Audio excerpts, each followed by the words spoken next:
What if the scariest thing about Angel Heart isn't what it shows, but what it almost showed? Angel Heart wasn't just a moody mystery. It was a controlled detonation of careers, censorship lines, and studio nerves. Behind the fog and jazz were bruising shoot days, volatile performances, and a finale that executives tried to seal away. Scenes were reshaped, meanings were buried, reputations changed overnight. Today, you're getting 20 weird facts about Angel Heart. The production chaos, the hidden truths, and the consequences that followed. And stay until the end for the quiet alteration that changed the movie's fate without most fans ever noticing. Watch closely, listen carefully. Let's begin. The banned ending wasn't banned. It was strategically buried. What audiences didn't know is how close Angel Heart comes to a version that studios feared would trigger a ratings disaster. Early cuts leaned harder into implication, pacing, and silence. Not explanation, but unease. Test reactions weren't confused. They were shaken. Executives didn't cut the ending outright. They softened it. A few trims. A beat added here. A moment clarified there. It wasn't censorship by scissors. It was censorship by tone. The final reveal remains, but its blunt edge is wrapped in structure, not removal, but containment. The result preserves story while reducing fallout. The studio frames it as polish. Creators feel the pressure as restraint. That tension defines the film's legacy. What survives on screen is powerful. What was nearly released would have lingered longer. The ending you know is the compromise that let the movie exist at all, and the proof that sometimes what's hidden shapes impact more than what's shown. The script terrified executives before a single frame was shot. Before cameras roll, the script circulates, and alarms ring. The material isn't flashy. It's deliberate. It reads like a slow, tightening knot. Not thrills, but inevitability. Executives worry about marketability. They worry about tone. They worry about the ending landing too cold, too final. Meetings erupt. Notes multiply. The creative team holds firm. This isn't a puzzle to be solved early. It's a descent to be felt late. What audiences didn't know is how many times the script is questioned for being too adult without being explicit. The fear isn't content, it's consequence. The story doesn't comfort, it doesn't wink, it concludes. That scares decision-makers more than spectacle. The compromise becomes strategy. Let atmosphere sell what dialogue won't. Keep the bones intact, smooth the edges just enough. The result is a film that feels dangerous without crossing lines. By design, not accident. Casting Mickey Rourke was a gamble that paid and cost. When Mickey Rourke steps in, the set changes temperature. He doesn't rehearse traditionally. He arrives ready. Not polished, but focused. Dailies show something raw. Not charisma, but wear. The character needs exhaustion. Rourke brings it without forcing. What audiences didn't know is how exhausting that commitment becomes. Long nights, heavy scenes, minimal relief. He doesn't play mystery as cleverness. He plays it as erosion. Not a hero hunting answers, but a man losing footing. That choice unnerves some crew members. It electrifies others. The gamble works because the film requires discomfort. Rourke delivers it. The cost is personal strain. The benefit is authenticity. Angel Heart doesn't glide. It stumbles forward. That stumble becomes the movie's heartbeat, and the reason the performance still feels lived in decades later. 4.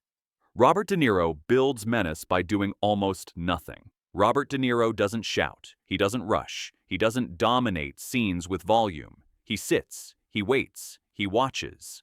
What audiences didn't know is how intentional the stillness is. De Niro studies the rhythm of scenes and removes motion, not presence, but pressure. His calm unsettles because it refuses release. Crew members feel it between takes. The performance doesn't escalate. It accumulates. That choice reshapes the film. Not a villain who threatens, but one who observes. Not confrontation, but certainty. It's a lesson in control. The fewer the gestures, the heavier the weight. De Niro's restraint gives the story gravity. It tells you something awful is inevitable, without ever raising its voice. The New Orleans heat becomes an uncredited character. The shoot takes place in real heat, real humidity, real exhaustion. What audiences didn't know is how often practical conditions dictate performance. Wardrobes cling, makeup melts, tempers shorten, the environment refuses comfort, and the film embraces it. Not as background, but as texture. The city doesn't look picturesque. It looks oppressive. That's intentional. The heat slows movement. It thickens silence. It turns pauses into pressure. Director Alan Parker lets the environment do the work. Instead of covering discomfort, he frames it. The result feels claustrophobic without walls. You can almost feel the air. The location doesn't decorate the story. It tightens it. That physical strain becomes emotional truth, captured on film because no one could escape it. The detective story is a misdirection by design. Audiences enter expecting clues, leads, resolution through logic. What they get is something else. The mystery advances, but answers arrive sideways. Not deduction, but realization. What audiences didn't know is how carefully the film constructs false comfort. Each step forward feels like progress. Each revelation feels useful, until it isn't. The structure mirrors the character's path. Not solving a case, but uncovering self. That inversion frustrates some viewers on first watch. It rewards patience on the second. The film doesn't play fair, and that's the point. It invites you to follow rules it plans to break. The ending doesn't flip the table.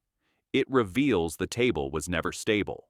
That choice elevates the story from genre exercise to existential puzzle, and explains why it still divides audiences today. Studio notes try to add clarity and almost ruin tension. Midway through post-production, notes arrive asking for clarity, explanations, reassurance. The creative team pushes back. The fear isn't confusion, it's dilution. What audiences didn't know is how close certain scenes come to voiceover or extra dialogue. Not added action, but added answers. Each suggestion chips at ambiguity. The compromise keeps visuals speaking. Sound design carries implication. Edits tighten instead of explain. The tension survives because mystery remains intact. This isn't ignorance, it's respect for audience intelligence. The studio wants comfort. The film needs discomfort. That tug of war shapes the final cut. The victory is quiet, but decisive. Angel Heart trusts silence. It lets dread breathe, and that choice preserves its power. The score refuses to guide your emotions. Music usually tells you how to feel. Here, it withholds. The score supports mood without signaling outcomes. What audiences didn't know is how often scenes are played against expectation. Calm music over disturbing imagery. Absence where emphasis is expected. This isn't accident, it's strategy. The film doesn't want to cue fear. It wants you to arrive at it. Jazz elements ground time and place, but restraint dominates. The result is unease without instruction. You aren't told when to brace, you just do. That musical discipline strengthens the experience. It respects intelligence. It denies comfort. And it makes the final moments resonate longer because your emotions weren't managed, they were earned. Production design hides meaning in plain sight. Sets are layered with symbols that never announce themselves. Mirrors, elevations, thresholds. What audiences didn't know is how often these elements align with character turns. Not decoration, but commentary. Doors frame choices. Reflections fracture identity. Spaces close in as certainty approaches. The design doesn't explain. It echoes. Each environment subtly responds to the story's moral gravity. The effect is subconscious. You feel the shift before you understand it. That's intentional. The film communicates through space. It turns rooms into witnesses. And by the end, those choices feel inevitable. You don't remember noticing them. You remember feeling trapped. That's design doing its job. The final reveal is paced to deny relief. The ending doesn't rush. It doesn't soften. It arrives, then sits. What audiences didn't know is how carefully the timing is measured. Not shock, but aftermath. The film refuses to cut away too quickly. It forces you to stay with realization. That's rare, and it's risky. Go ahead and like and subscribe because the final stretch reveals how Angel Heart weaponizes patience, and most thrillers still won't try it. The reveal works because it's earned through restraint. The movie doesn't celebrate cleverness, it confronts consequence, and that's why the ending lingers. It doesn't end the story, it completes it. The marketing sold the wrong movie, on purpose. Trailers lean into mystery and stars. They avoid tone. What audiences didn't know is how deliberate that misdirection is. The studio wants access. The film delivers weight. That gap causes backlash and cult devotion. Viewers expecting a conventional mystery are unsettled. Viewers ready for atmosphere are rewarded. The mismatch hurts box office momentum but builds long-term reputation. Angel Heart becomes discovered, not consumed. Over time, that's an advantage. The movie survives trends because it never chased them. It waited. Editing choices remove answers to preserve impact. Several scenes are filmed that clearly explain motivations. They work, they make sense, and they are deliberately removed. Not because they fail, but because they succeed too well. What audiences didn't know is how often clarity weakens dread. Editors recognize that explanation offers comfort, and comfort is the enemy of this story. Instead of spelling things out, the film trims pauses, removes confirming lines, and lets silence do the work. The plot remains understandable, but never reassuring. That balance is difficult. Too little information creates confusion. Too much dissolves tension. Angel Heart walks the narrow space between. It asks viewers to participate, not just observe, to connect dots without being congratulated for it. This choice requires discipline, leaving strong material behind in service of atmosphere. The result is a film that respects intelligence while denying safety. You aren't guided gently to understanding. You arrive there on your own. And once you do, there's no relief waiting, only recognition. Performances evolve as the shoot progresses. The production schedule isn't chronological. Scenes are filmed out of order, across locations and weeks apart. What audiences didn't know is how carefully emotional progression is protected despite that fragmentation.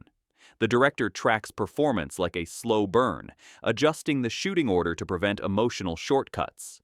Actors aren't allowed to arrive at later states too early. Scenes that require restraint are filmed before unraveling moments. This preserves authenticity.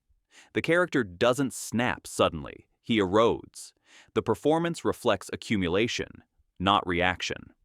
That patience shows on screen. Each scene feels like a continuation rather than a jump. Even when environments change, the emotional through line remains intact. Continuity becomes psychological, not just visual. This approach demands trust between director and actor.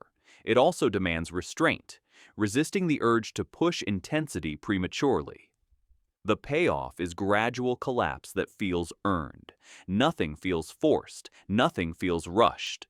The character doesn't perform transformation, he undergoes it, and the audience feels every step. The film's rating battles reshape its legacy. Classification boards don't focus on spectacle, they focus on tone. The concern isn't explicit imagery, it's intensity. What audiences didn't know is how atmosphere becomes the battleground. The film unsettles without announcing itself, and that unsettles the gatekeepers. Suggestions come in, trims are requested, appeals are filed. The creative team negotiates carefully, protecting mood while meeting requirements. The final rating lands, but not without scars. Those scars matter. The controversy generates whispers. Viewers hear that something was resisted. Curiosity builds. The film gains a reputation not for what it shows, but for how it feels. That perception lingers longer than any marketing campaign. Resistance becomes part of the story. People don't just watch Angel Heart, they approach it. That aura fuels its endurance. Films that pass quietly often fade quietly. Films that face resistance tend to linger. This battle doesn't weaken the movie, it hardens it. And decades later, the tension still hums beneath every frame. Critics split, and that split becomes strength. When reviews arrive, they disagree sharply. Some praise ambition and restraint. Others reject the ending outright. What audiences didn't know is how valuable that division becomes. Consensus fades quickly. Debate does not. Angel Heart becomes a film people argue about, what it means, what it withholds, whether it satisfies. That argument keeps it alive. Viewers return to reassess. Critics revise positions. The movie resists being neatly categorized. Over time, that resistance becomes its strength. Films that please everyone often vanish. Films that divide generate conversation. Conversation sustains legacy. Angel Heart isn't remembered as liked or disliked. It's remembered as discussed. Each new generation encounters it without instructions. Some are unsettled. Some are impressed. All are forced to engage. That engagement outlives opening week reactions. The film doesn't demand agreement. It demands attention. And attention, sustained over decades, is the rarest success a movie can achieve. The title carries a double meaning most miss. At first glance, the title feels poetic, almost gentle, something symbolic. What audiences didn't know is how patiently the film waits to activate its full meaning. Early on, the words feel abstract. Midway, they feel suggestive. Only at the end do they become literal and devastating. The title doesn't tease the truth. It withholds it. Once understood, it reframes the entire story. Scenes that felt atmospheric suddenly feel deliberate. Lines that seemed decorative become confessional. That delayed activation is rare. Most titles explain the film before it begins. This one speaks last, and when it does, it offers no comfort. The words don't soften the ending. They seal it. Viewers leave realizing they've been told the truth from the opening frame, just not in a language they understood yet. That realization lands quietly, then lingers. The title becomes the final revelation, not a hint, a verdict. The film predicts later trends without chasing them. Years later, slow-burning psychological thrillers become common. Ambiguous endings gain prestige. Atmosphere outweighs explanation. What audiences didn't know is how early Angel Heart arrives at that language. It doesn't follow a trend. It precedes one. The film commits to restraint when excess dominates the era. It trusts mood over momentum, character over mechanics. At the time, that choice feels risky. Later, it feels influential. Filmmakers study it, sometimes unconsciously. They borrow pacing, they borrow silence. They borrow the idea that withholding can be more powerful than revealing. Angel Heart never announces its influence. It doesn't need to. Its fingerprints appear elsewhere, quietly, indirectly. That's how real influence works. It doesn't demand recognition. It reshapes expectations. And decades later, the film feels less dated than many of its contemporaries because it wasn't chasing relevance. It was building atmosphere that time couldn't erase. Practical effects heighten realism through limitation. Effects in the film are restrained. Nothing is excessive. Nothing overwhelms the frame.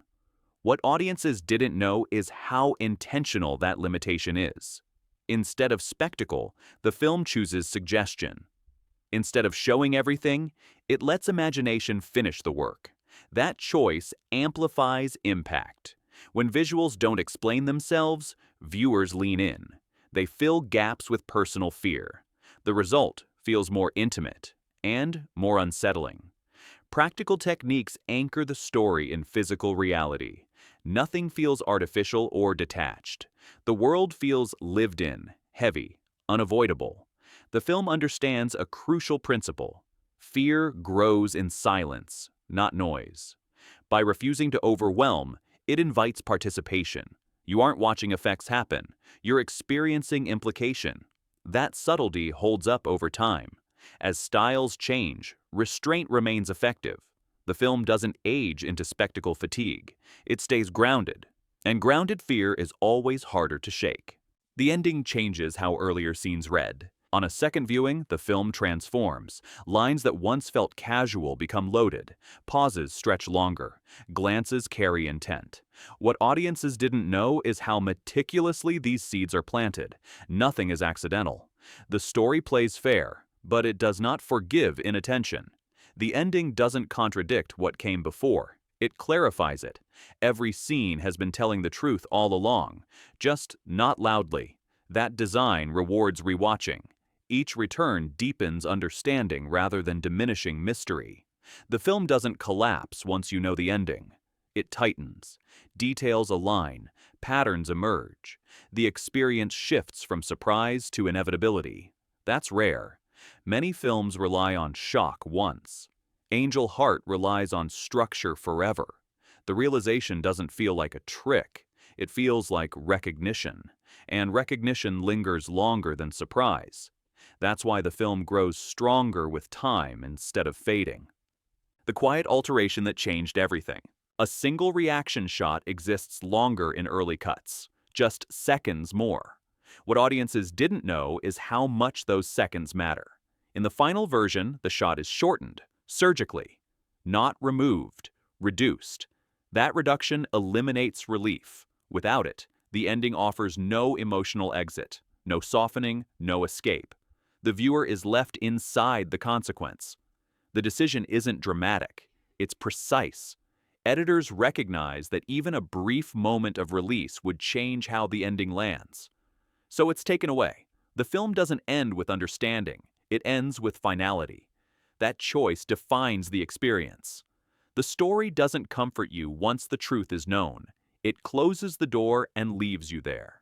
That restraint is the film's final act of discipline. No flourish, no explanation, just consequence. And that's why the ending doesn't fade. It stays. Angel Heart's legacy isn't controversy, it's conviction. A film that trusted atmosphere over answers, performance over spectacle, silence over safety. If this deep dive changed how you see the movie, like, subscribe and share, because some stories don't just unfold, they corner you.